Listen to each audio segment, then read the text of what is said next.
पहला सवाल हमारे स्पीकर्स के लिए जो है वो ये है। हमारे कैंपेन के अंतर्गत आयोजित पहले वेबिनार में हमने भारत में फेमिसाइड की गंभीरता और बढ़ते मामलों को लेकर चर्चा की थी। पिछले वेबिनार के स्पीकर्स ने अपने राज्य और जिन समुदायों में वो काम करते हैं वहां से कुछ मामलों पर रोशनी भी डाली थी। मेरा सवाल आपसे ये है कि जाति, धर्म, वर्ग या विकलांगता की पहचान किस तरह से फेमिसाइड की समस्या को बढ़ाती है। इन पहचान की वजह से जो महिलाएं और लड़कियां हाशिए पर हैं, वो फेमिसाइड से कैसे प्रभावित है। आप अपनी राय रखिए और जिस समुदाय राज्य में आप काम करते हैं, अगर कोई केस आप शेयर करना चाहें तो वो भी आप कर सकते हैं। तो पहले अगर सुनीता जी इस सवाल का जवाब दे सकती हैं और उसके बाद अख्तरी जी। तो सुनीता जी आप रिस्पॉन्ड कर सकती हैं। Thank you Mona ji. आप ये जो वेबिनार है वो बहुत पावरफुल है, बहुत जरूरी है इस पर बात करना, क्योंकि बहुत ही कम ऐसे मुद्दों पर बात होती है।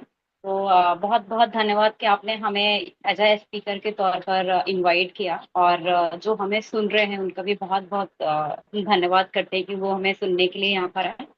तो अगर हम जो क्योंकि आपने जो सवाल पूछा उसमें बहुत सारी चीजें इंक्लूड हैं, जाति, वर्ग, धर्म, विकलांगता।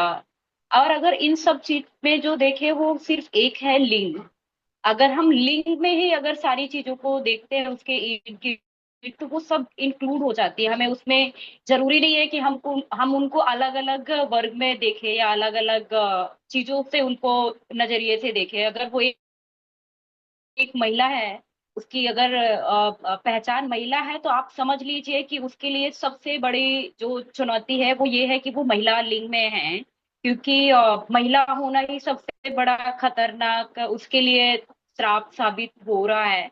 चाहे वो एजुकेशन को लेकर हो, चाहे वो आप उनके हक अधिकारों को लेकर हो, चाहे वो अपने सवालों को लेकर हो, खाने पीने को लेकर हो, पढ़ाई के लिए हो, वो सारे उसके एक लिंग की वजह से सारे उससे दूरियां बन जाती हैं। हर चीज के लिए उसको संघर्ष करना पड़ता है। और जब हम उस चीज में लड़ते हैं और हम चाहते हैं कि हम लड़ झगड़ कर उस मंजिल को पाएं, तो ऑब्वियसली है कि जो हमारा पितृसत्ता समाज है, जो हमारे अभी तक जो बैठे हुए हैं, जिनको माना जाता है कि यही हमारे देश के रचयिता है, इंसान के जो रचयिता है, जिनको बोला जाता है, वो बिल्कुल नहीं चाहेंगे कि कोई महिला बाहर निकल के आए और उनसे सवाल करे, उनसे पूछे कि वो आज खाना में दाल बनाया है तो आप क्यों नहीं खा रहे हो।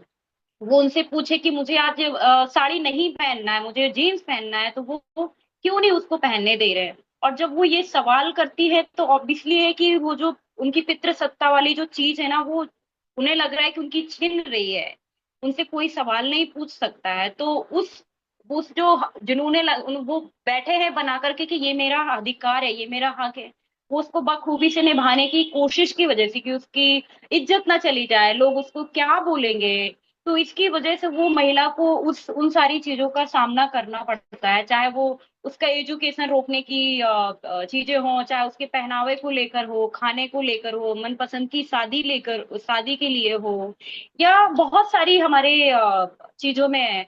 हम मैं छोटे छोटे एग्जाम्पल देती हूँ। आप ये मान लीजिए कि अगर कोई लड़की है, शादी करके वो अपने ससुराल जाती है, वहां पर वो पूरा दिन मजदूरों की तरह काम करती है, पूरा दिन एक नौकर बन करके काम करती है, पर उसको मालिकाना हक कभी नहीं दिया जाता है।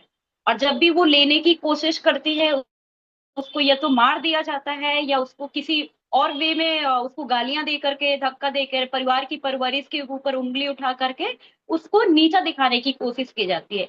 जब महिला इतने में नहीं होती है तो सबसे लास्ट में जब क्या होता है कि सीधे उसके ऊपर और उसकी फैमिली के ऊपर कैरेक्टर लेस का लांछन लगा दो, कैरेक्टर लेस वाला आप टैग चिपका दो, वो महिला ऑटोमेटिक चुप हो जाएगी।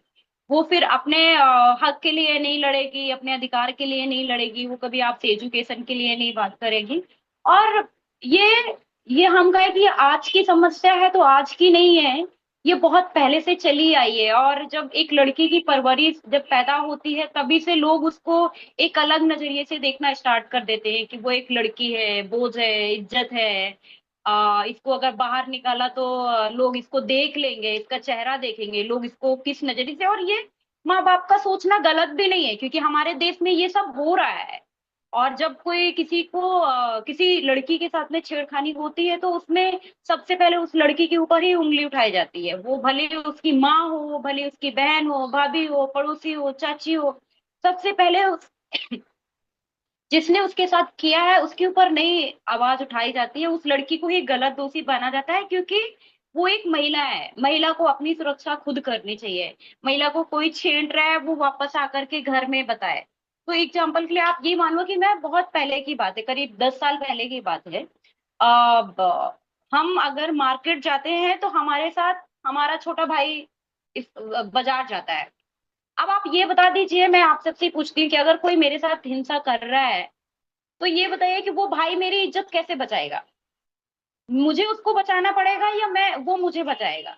तो अब उस स्थिति में मैं उसको कैसे बचाऊं या मैं खुद को अपने आप को कैसे बचाऊं?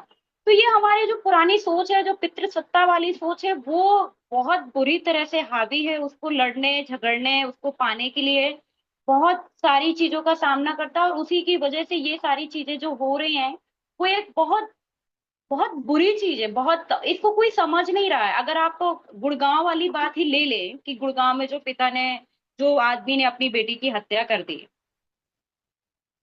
किसने बोला कि ये गलत किया है? क्या कहीं आप किसी कमेंट में आपने देखा कि कोई बोल रहा है कि नहीं पिता ने तो ये गलत किया है, उसको नहीं मारना चाहिए था?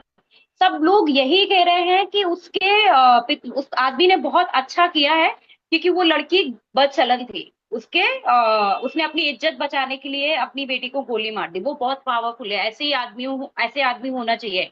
ऐसे ही घर चलता है, ऐसे ही इज्जत बनती है। पर क्या कभी किसी ने सोचा है कि हमने कभी महिला ने कहा है कि आप जो आपकी इज्जत है वो हमारे ऊपर ला करके डालो? कौन थोपता है ये हमारे ऊपर? ये भी एक बहुत बड़ा सवाल है कि हम तो नहीं कहते कि अपनी इज्जत हमारे ऊपर डालो। आपका बेटा 12 बजे तक घूम रहा है सड़कों में, ड्रिंक करके सिगरेट पी रहा है, तब तो आपकी इज्जत नहीं जा रही है। आपको तो बड़े गर्व से कह रहे हो कि मेरा बेटा रात को आया है 12 बजे, बट कोई दिक्कत नहीं है।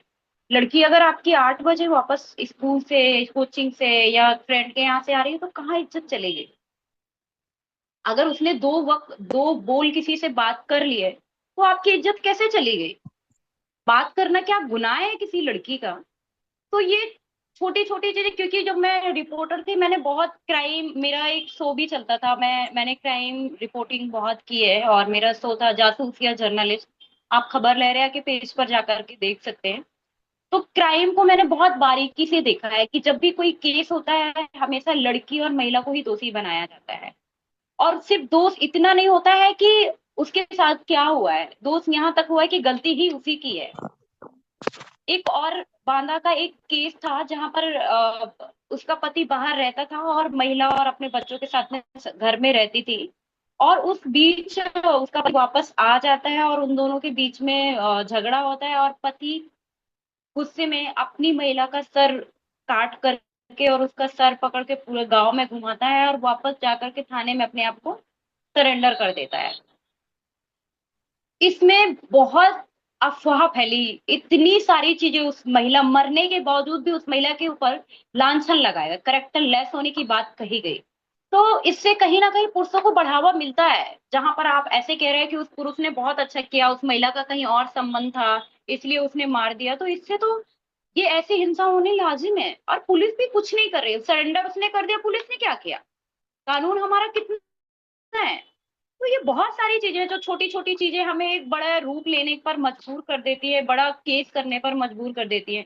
अगर किसी पर पहली बार किसी ने आरोप लगाया है, तो अगर उसको उसी बार उसको अगर उस क्राइम की सजा मिल जाए तो शायद वो अगली बार उस सजा का सोचेगा भी नहीं, उस क्राइम करने के लिए वो सोचेगा भी नहीं, मेरे अनुसार।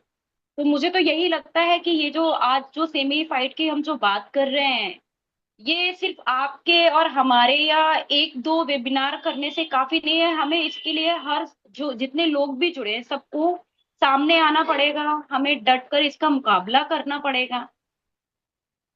कोई भी महिला अगर बाहर निकल रही है और उसके ऊपर इस तरह के लांछन लगाए जाते हैं तो आप ये समझिए कि आपकी वो ताकत है, आप उसको हरा रहे हो। इसलिए वो उसको दर्द हो रहा है, इसलिए उसको तकलीफ हो रही है, क्योंकि अब आप अपनी आजादी खुद चुन पा रहे हो। तो मैं तो बस इतना ही कहूंगी कि ये जो पूरा मुद्दा है सेमीफाइड का जिस पर हम आज बात कर रहे हैं, ये एक बहुत बड़ा मुद्दा है और ये छोटी छोटी चीजों से ही एक बड़ा बन रहा है। तो अगर हम घर में जब बच्चों की परवरिश करते हैं, अगर हम वहां से ही उनको सिखाएं कि लड़कियां घर में हैं तो लड़कों को बाहर ना जाने दें, लड़कों को भी सिखाएं कि घर में अपनी बहन की इज्जत कैसे की जाती है, बहन को कैसे रखा जाता है, उसको किस नजरिए से देखा जाता है। अगर उसका बेटा आपकी बेटी से किसी गलत तरीके से बात कर रहा है या खाना नहीं खा रहा है या गुस्सा कर रहा है, तो आप उसको समझाइए, ना कि बेटी को समझाइए कि वो दूसरा खाना बना दे या वो दूसरे कपड़े पहन ले, या भाई रोक रहा है तो आप मत जाओ। तो अगर हम घर में ही शुरुआत से ये चीजें देखें कि सोशल मीडिया पर अगर आपकी बेटी चला रही है तो आप उस पर नजर रख रहे हो, पर वहीं पर आपका बेटा चला रहा है, आपको कोई फर्क नहीं पड़ रहा है, तो ये है जो इस सेमीफाइड की तरफ ले जाता है, क्योंकि उन्हें शुरू से हम उतनी आजादी दे रहे हैं, हम परवरिश उस तरह से कर रहे हैं। तो ये एक बहुत क्या आप बोलोगे कि बहुत शुरुआत से हमारी सोच दिमाग और उस तरह का हमारे दिमाग में भरा जाता है कि पुरुष कुछ भी कर सकता है और महिला कुछ नहीं कर सकती है। और जब वो अपने हक अधिकार की बात करती है तो वो लोगों को बुरा लगता है और लगता है कि उनकी सत्ता चली जाएगी। और फिर इस तरह के केस जब होते हैं, तो जैसे शुरू में पूर्व ने कहा कि जो भी अब आंदोलन चल रहे हैं, क्या फायदा उसके करने से? आप 1 महीना 2 महीना करोगे, क्या उससे बंद हो जाएंगे? आज हरियाणा में हुआ है, कल कहीं और भी हो जाएंगे। तो सिर्फ आंदोलन करने से और आंदोलन किसी की जान जाने के बाद अगर आप कर रहे हो तो वो काफी नहीं है।